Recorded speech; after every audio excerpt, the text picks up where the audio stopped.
আসসালামু আলাইকুম প্রিয় দর্শক, আশা করছি সবাই অনেক বেশি ভালো আছেন। আল্লাহ সুবহানাহু ওয়া তাআলা কোরআনে অনেক জায়গায় বলেছেন, আমি মানুষের রিজিকের দায়িত্ব নিয়েছি। তো সেরকম একটা বিষয় আপনাদেরকে দেখাই। এই যে দেখতে পাচ্ছেন, এগুলো হচ্ছে সম্পূর্ণ পাথর। আর কিছুদিন আগেই এখানে বৃষ্টি হয়েছে, আর বৃষ্টি হওয়াতে পানিগুলো আপনার উপর থেকে বেয়ে বেয়ে নিচের দিকে যাচ্ছে।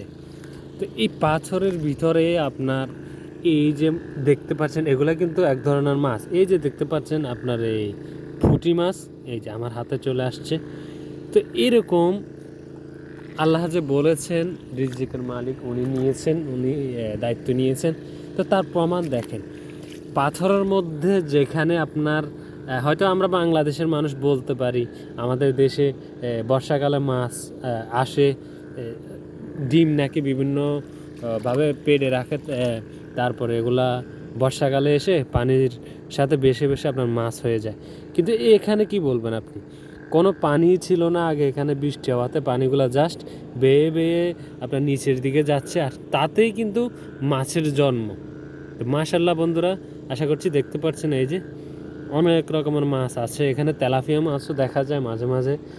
ভিডিওটি সবাই শেয়ার করে দিবেন। আজকের মতো এখানে শেষ করছি। আসসালামু আলাইকুম।